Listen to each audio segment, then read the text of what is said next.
हुआ, क्या क्या हो गया, और गए भी वापस भी आए। गर्मियां बिस्तर बाकी रही, जंजीरें दर हिलती रही। अब रसूलुल्लाह ने मस्जिद में बैठ के ये फरमाया कि कल रात को मैं मेराज पर गया था। कुल या अय्युहल काफिरून, ये रसूल इन काफिरों से कह दिए कि तुम जिसकी इबादत करते हो मैं उसकी इबादत नहीं करता। तो तुम्हारे साथ तुम्हारा आदमी, हमारे साथ हमारा आदमी। ये मस्जिद में कौन बैठा हुआ है? इस वक्त मस्जिद में कौन बैठा है? यही बैठे ना जो हुसैन के आज़ादार हैं, वही तो बैठे। मैं इस बात की तवक्को कैसे करूं कि कोई जिक्र हुसैन को कोई साहब कहे मगर ये बात समझ में नहीं आई, कोई जिक्र जनाब ज़ैनब को ओके मगर ये बात समझ में नहीं आई, कोई फजीलत जनाब सैयदा की बयान हो मगर ये बात समझ में नहीं आई, कोई बात मौला कायनात की हो मगर ये बात समझ नहीं, अबे समझ में नहीं आई थी मजलिस में आया क्यों? पूरे रमजान तरावी पढ़ ली होती कम से कम। इसने कहा था मजलिस में आने, ये समझ में नहीं आता, वो समझ में नहीं आता। ऐसे नासमझ बनते हैं मौला के मामले में कि मालूम होता है कि जन्नत में जाना ही नहीं है। तुम और हम ये है मौला, हम अपनी बात कर रहे हैं, तुम की बात नहीं कर रहे। तुम आते हैं तो जलने के लिए आते हैं, खून खोलता है। अरे वहाँ क्या है मजलिस में? वही अली अली, वही पंचतन का तस्करा, वही फजाइल, वही पुरानी बातें। मजलिस से कुछ लेके नहीं उठे। तुम क्या लेके जाओगे? तुम क्या लेके जाओगे? 3 हर्फ के अलावा तुम्हारे लिए हमारे पास है क्या?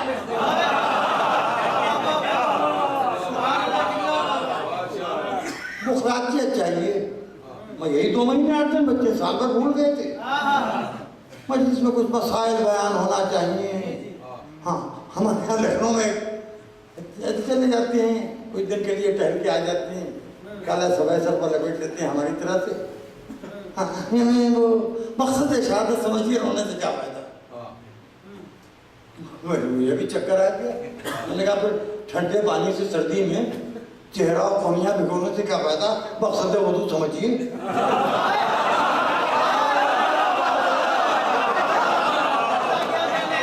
क़याम में खड़े होने से क्या फायदा? मकसद क़याम समझिए। रुकू में जाने से क्या फायदा? मकसद रुकू समझिए। सजदे में जाने से क्या फायदा? मकसद सजदा समझिए। तशहुद में बैठने से क्या फायदा? मकसद तशहुद समझिए। पहले नमाज का मकसद समझिए, जब तक समझ में ना आए तारे को सलात रहिए। भूखे मरने से क्या फायदा? रोजे का मकसद समझिए, वरना तारे को सौं रहिए। ये तो अजब से चले जा रहे हैं, एक कंधा कपड़ा कंधे में पड़ा है, एक कमर में लिपटा है, और चक रहे हैं खाना काबा के चारों तरफ तवाफ। हमारा मकसद है समझो। चले गए हज के लिए, सर मुंडा लिया, दुम्बा दबा कर दिया, उसके एक बोटी भी नहीं खाने को मिली। ये फजूल खर्ची नहीं है।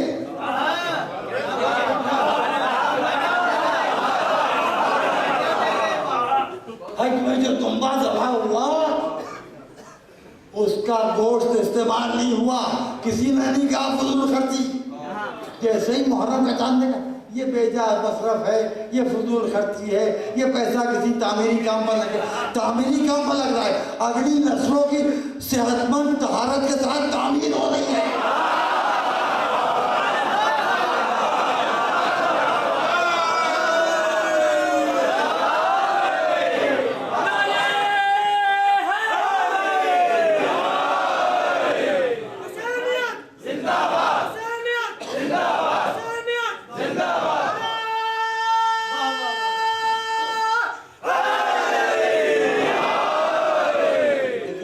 मेरी जुनी मेरा चले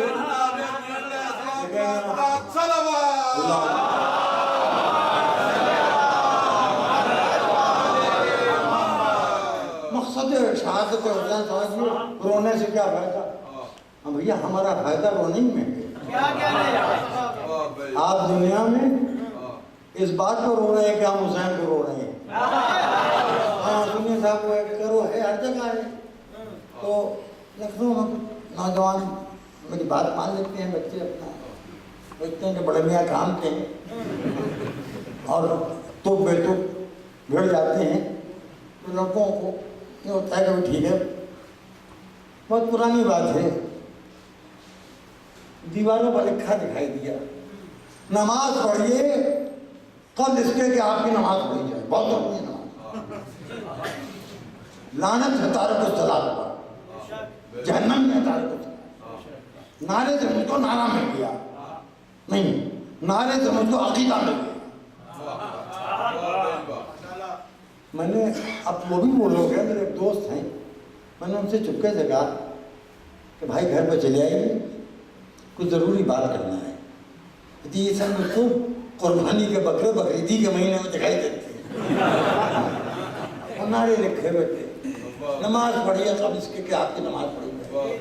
उन्होंने वो कराची से आया था, नाराज में लाहौर से आया था कि भाई पूरा नमाज जाइए ये खुराबाद का मरकज मुद्दे अफगानिस्तान से शुरू होता है, इतना फसाद जिसे कहते हैं उसको कह रहा हूँ। हमने अपने दोस्त से कहा यार हम लोग कुछ मिल के ये सारे जो बैठे हैं ये बच्चे होंगे तब तक ये अपना नाम भी बढ़ाते होंगे। उसमें मैंने नारे के जवाब में एक अकीदा दिया कि हुसैन पर रोइए कब इसके कि आप पर रोया जाए।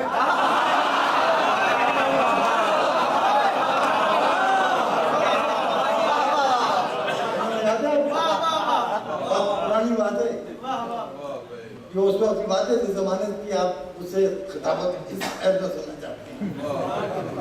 भरपूर जवानी थी, ये तो नारा था कि नमाज पढ़िए कल इसके कि आपकी नमाज पढ़ी जाए। मैं क्या जरूरी नमाज पढ़ी जाए यार, क्रैश में मर गए, किसी गैर मुल्क में हादसे में मर गए, मौत की इत्तला पहुंची, वो भी मरने के महीनों के बाद बहुत दिन तक तो तलाश गुमशुदा के इश्तिहार चलते रहे। तो ये जरूरी नहीं कि नमाज पढ़ी जाए, लेकिन जब इत्तला पहुंचेगी तो रोया जरूर जाए।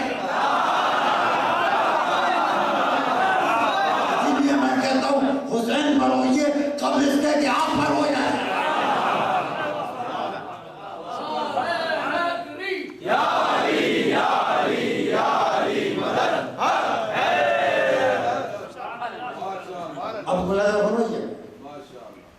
रसूल बेरात से आए, मस्जिद में बैठे हैं, मस्जिद में नमाज सुबह के बाद फरमाया मैं कल रात को बेराज हो गया था। कैसे गए थे? बुराक आई थी। उसके बाद उससे भी तेज रफ्तार सवारी मिली रफ्तार। अब ये हुआ सोते रहे। एक साहब बोले कि खुदा ने आपसे किस लहजे में बात की? बात समझिए, आपने कहा कि मैं ज़ियारत से मुशर्रफ हुआ, मोहल्ला के नजर बैठ गया और वहाँ मुझे मौका मिल गया आयतुल्लाह सिस्तानी की तरफ मुझी, उनसे बात की। अब मैंने पलट के पूछा कि आयतुल्लाह सिस्तानी ने आपसे किस लहजे में बात की? इसका मतलब मैं आपसे चल गया तभी तो पूछ रहा हूँ। जहाँ मैं नहीं पहुँच सकता वहाँ पहुँच गए, मैं खोल गया।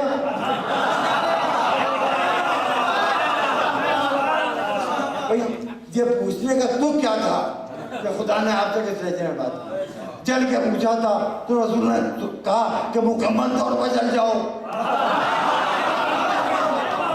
मेजबान की ड्यूटी है कि मेहमान की पसंद का ख्याल रखे। फरमाया उस लहजे में जो मुझे सबसे ज्यादा पसंद है। क्या वो लहजा कौन सा है? अली का लहजा। ए मेरे मुल्ला, ए मेरे मौलवी, ए मौलवी साहब, जब अल्लाह अली अली कहे बगैर रसूल को खुश न कर सका तो तुम अली अली कह रहा है।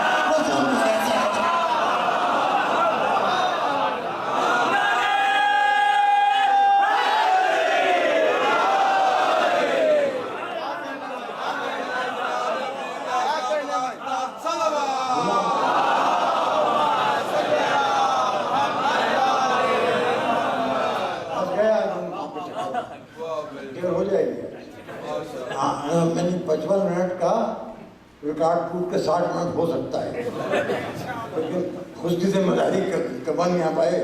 मेरा कोई जाति हाँ उसमें दफ नहीं है। जो उन साहब भाई उन्होंने से मेराज की बात कही, लेकिन चलिए 2 हिस्सों में अगर मौका मिल गया, याद आ गया, तो फिर मैं मेराज को मुकम्मल करूँगा कल। उसके बाद हाँ, मुझसे अल्लाह ने मुसाफिरा भी किया। आपकी किसी ने पूछा, अल्लाह ने मुसाफिरा किया। आप तो कहते हैं जिसको जिस्मानियात से मुबरक का हिजाब से एक हाथ नमूदार हुआ, और उसको मैंने इसलिए पहचाना कि उसमें अंगूठी थी और वो था मेरे अली का हाथ। वो था मेरे अली का हाथ। बात सुनिए, बात सुनिए। एक वो है कि जो गाय को खुदा समझ बैठे, एक वो है कि जो बंदर को खुदा समझ बैठे। हाय हाय, मैं कुछ कहना चाह रहा। जब मेराज में 2 कमानों के फासले पर रसूल रुक गया, उसके पीछे से अली का हाथ नमूदार हुआ, तो अब इसके बाद अगर मुसहरी बहका तो इतना ताज्जुब क्या है? कि यह मारिफत के मरहले यहाँ अपने अल्फाज में न उनको समझ सकते हैं न समझा सकते हैं। हिजाब के पीछे से एक हाथ नमूदार हुआ। अब यहाँ पर एक जुमला कहूँगा जिसका दिल चाहे, जिनको मुझे बुरा भला कहना होता है कहते रहते हैं ग्लोबल प्रॉब्लम है लोगों का। ये नाम जिसका नाम आपके सामने जो आज ये प्रसाद बैठा हुआ है, हाँ 30-40 साल से झेल रहा हूँ। हाँ, कुछ जाते रहे, कुछ निकलने वाले हैं, लेकिन नई नस्ल मुझे मुतमईन है। अब सुन लीजिए, सही डाल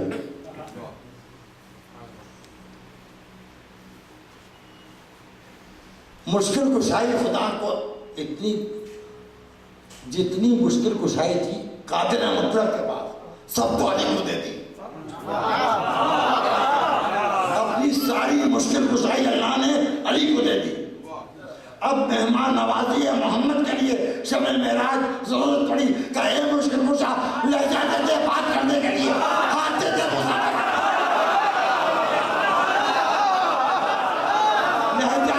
बात करने के लिए, हाथ देते मुसाफिया करने के लिए।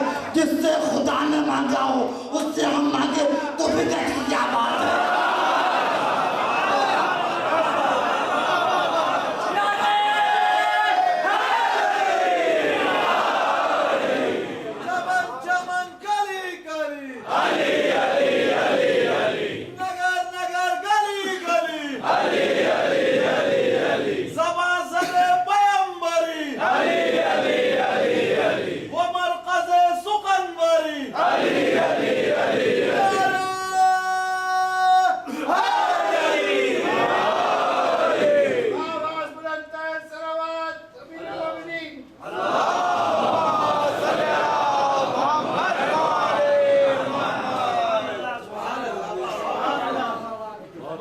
आप ये देखिए कि अब मेराज ज़ात रसूल से शुरू हुई है। अब ये घराना मेराज का घराना है, ये खानदान साहिबान मेराज का खानदान है, क्योंकि इन्होंने कहा है कि हमारा अव्वल भी वही, आखिर भी वही, दरमियानी वही, सब साहिबान मेराज। यहाँ हर चीज़ की मेराज मिलेगी, जिस्म की मेराज, फिक्र की मेराज, सखावत की मेराज, इस्मत की मेराज, तहारत की मेराज, पर्दे की मेराज, शजाअत की मेराज। ये 2 उंगलियों को दर खैबर क्या था? ये मेराज शजाअत नहीं थी, मेराज शजाअत ये तो नजर बद का सदका होता है। वो एक अलग मौजूद हैं, और गज़वात पढ़ना, जगह पढ़ना वाकई जवानों का काम है। चलिए छोड़िए। मेराज और सब्र और सखावत की मेराज। बाप मस्जिद में बैठा हुआ घुटने पर जौ की सूखी हुई रोटी तोड़ के खा रहा था कि एक फकीर आके बैठ गया और रस्म अरब के मुताबिक कहा कि तू भी शरीक हो जा। रोटी का टुकड़ा मुंह में रख लिया और फकीर था मगर सूखी हुई जौ की रोटी चबा नहीं पाया। आंखें बंद की, मुंह खोला, कह दिया हजरत अली की सीरत उतरो। आसान है हजरत अली की सीरत उतरना। एक वक्त कोई मौलवी हजरत अली के तरह से खाना खा के दिखा दे, उनके गुलामों की सीरत पर चलना में कामयाबी मिल जाए तो आखिरत सुधर जाए। उससे हम अपनी औकात भर इस्तेमाल कर सकते हैं। मैं गलत तो नहीं अर्ज कर। अब वो फकीर देखा क्या लुकमा नहीं चल रहा है तुझसे, ये जा मस्जिद के दरवाजे से लेकर उधर एक घर है, वहां दस्तरखान बिछा होगा और वहां पेट भर के खाना खा। अब देखिए ये है जनाब की मेराज, अब देखिए सखावत की मेराज। उस घर में दाखिल हुआ, किसी ने ये नहीं पूछा कौन हो, कहाँ से आए हो, वो सीधा लिबास पहने हुए हो, फकीर हो। उसे एहतराम से दस्तरखान पर बिठाया गया और उसके बाद उसके सामने बेहतरीन खाने रखे गए। अब खाना खाता जा रहा है, थोड़ा थोड़ा बचा के रखता जा रहा है। एक बार तो एक जवान आगे बढ़ा, का खा लो पेट भर के, जितना चाहिए उससे ज्यादा स्वाद कर दिया जाएगा। कम अपने लिए नहीं बचा रहा। मस्जिद में एक मुझसे बड़ा फकीर बैठा और वो सूखी हुई जौ की रोटी खा रहा है। वो लुकमा मैंने भी खाया तो मुझसे लुकमा नहीं कर सका। मुस्कुरा के कहा कि ये खाना उनके लिए न ले जा, वो मेरे बाबा आ गया मुर्तजा।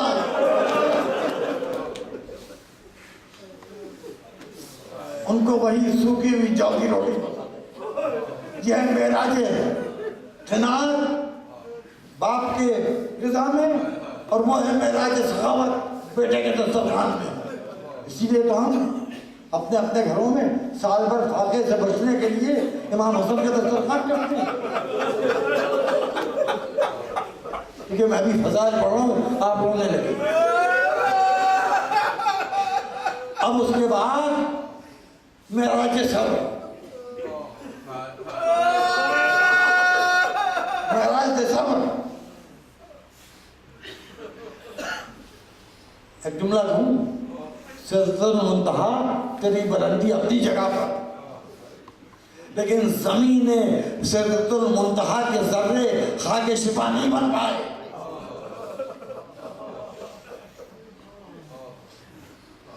जमीन करबला के जर्रे खाके शिफा बन गए। सब्र ने सखावत भी दिखा दी, अपना खून जर्रों में महफूज करके खाके शिफा बना दिया।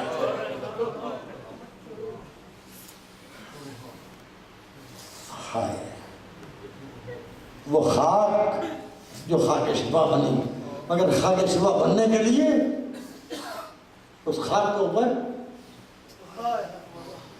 अब्बास के जमाने के लहू गिरा, कासिम की यतीमी का खून बहा और मोहम्मद के बचपन का खून बहा, अली अकबर के सीने के जख्म से उबलते हुए खून के फव्वारे से खून जल हुआ। इतनी साबिर थी ज़मीन करबला, मगर एक खून ऐसा था जो बर्दाश्त नहीं कर सकती थी। हुसैन ने अपने चेहरे में मारा।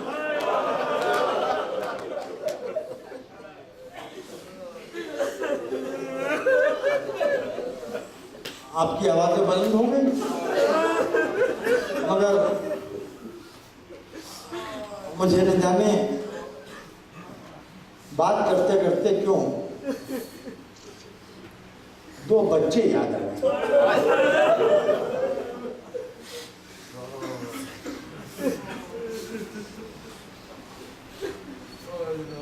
अब दो रवायतें हैं, 9 और 7 साल के सिंह, और दूसरी आवाज में 7 और 5 साल का सिंह। अपने बाबा के साथ कूफे आए थे। बाबा हुसैन का सफीर था। बाबा मारा गया, बच्चे कैद कर दिए गए। अब यहाँ से जो गुजर कर रहा हूँ, ये थोड़ी बहुत मुझे मालूमात है, उसके मुताबिक अर्ज कर रहा हूँ। बच्चे कूफे के कैद खाने में कैद थे। माँ गिरफ्तार हो गया। माँ को ये खबर नहीं कि मेरे बच्चे कूफे में गए। बच्चों को ये नहीं मालूम कि अम्मा आ गई है। तो खबरा कूफे से चला गया। यह है यतीमान मुस्लिम। और दोनों को दो तंग हुजरों में रखा गया, अलग अलग, कि आपस में बात भी न करने पाए। जो ज़ियारत को जा चुके हों फिर जाए, जो नहीं गए तो जाए। मोहम्मद और इब्राहिम के कब्रों को देखिए, माँ से दूर, बाप से दूर। बाप कूफे में, नाना नजफ में, मामू करबला में, भांजे दरिया के किनारे। एक रोज बड़े भाई ने दारोगा जिंदान से कहा, जो एक सूखी हुई रोटी और एक कूजा गर्म पानी का लाके बच्चों को देता था, कि क्या तू मुसलमान है? हाँ। क्या रसूल का नाम सुना है? क्या मुसलमान रसूल का कलमा पढ़ता हूँ? क्या रसूल की बेटी का नाम सुना है?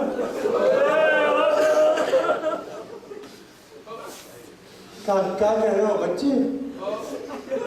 क्या दामाद रसूल अली का नाम सुना है?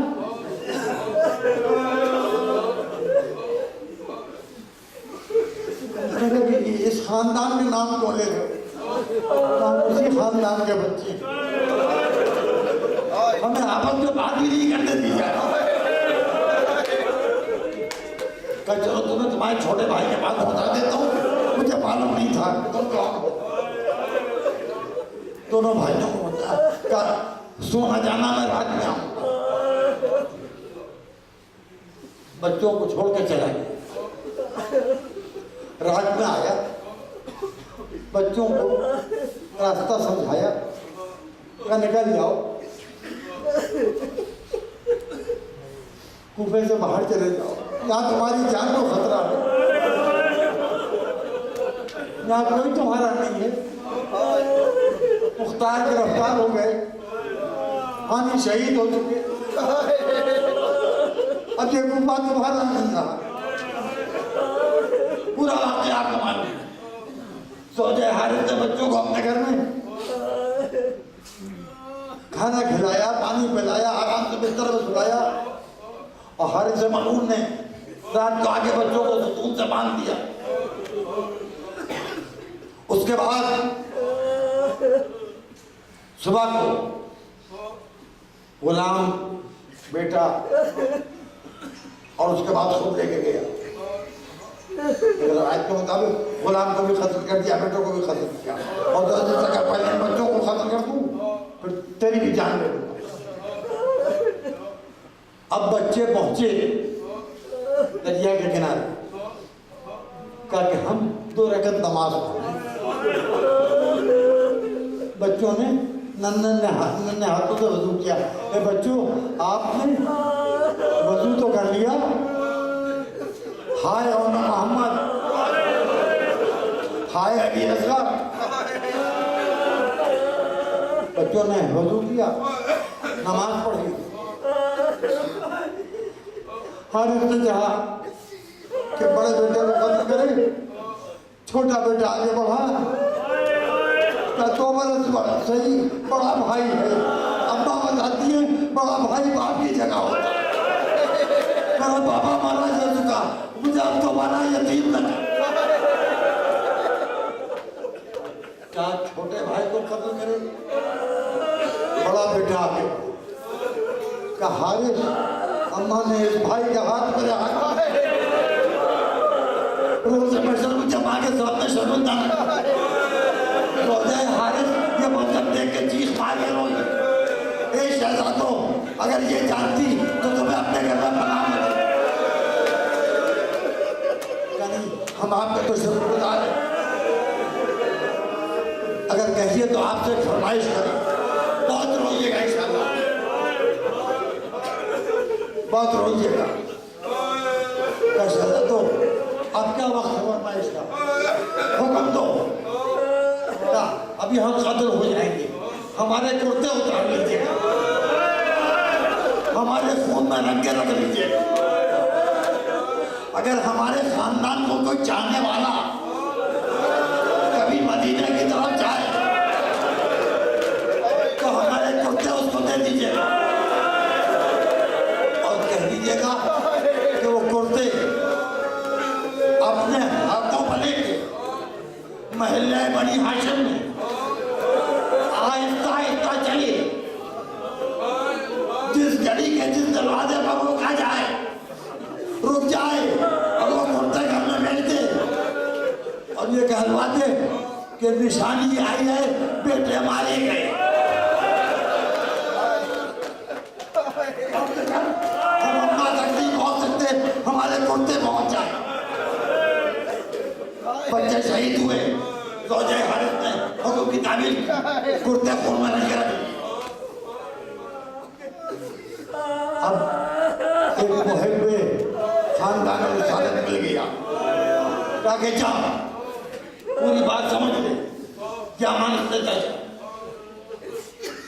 मुसाफिर कुबे का रहने वाला मदीने के महल्ले बनी हाशिम में दोनों कुर्ते हाथों में रख के आहिस्ता आहिस्ता चल रहा था। एक घर में एक कनीज से एक मालिका ने कहा, जल्दी जाके देखो मेरे बच्चों की खुशबू आ रही है, मेरे बच्चों की खुशबू आ रही है, शायद मेरे बच्चे आ गए।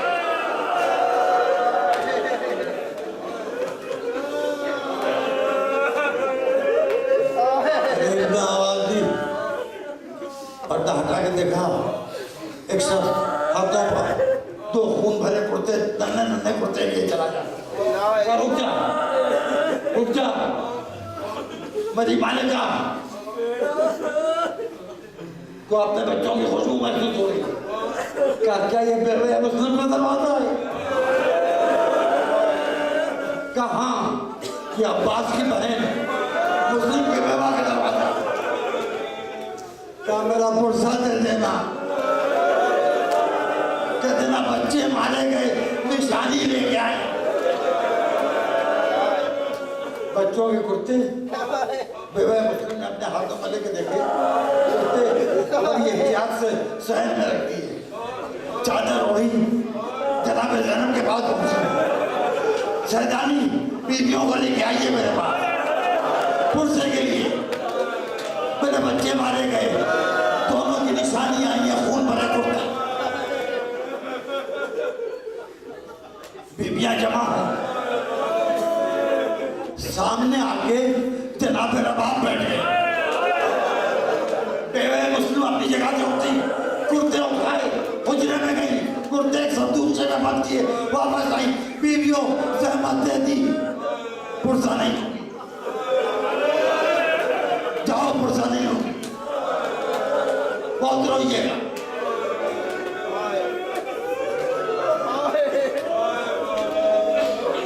बीवियों जाओ, मुझे अपने बच्चों का पुरसा नहीं लेना है। जनाब ज़ैनब आगे बढ़ी, का फिर बुलाया क्यों था और क्यों पुरसा नहीं लेना है? ये गुफा नहीं है, ये शाम नहीं है, अब हम आसीर नहीं है। रो लो अपने बच्चों, अरे मामता को कुछ तसल्ली हो जाएगा। क्या बीवी शैतानी कैसे रो?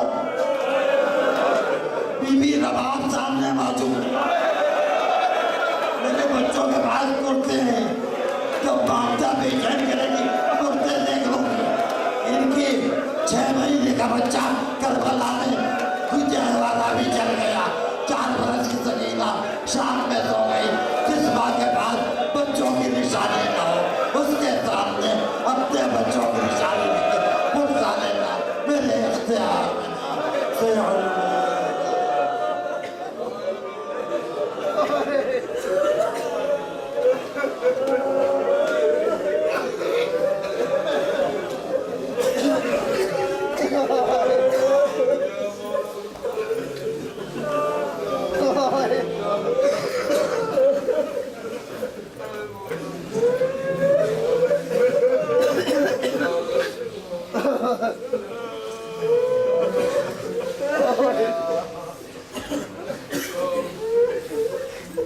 है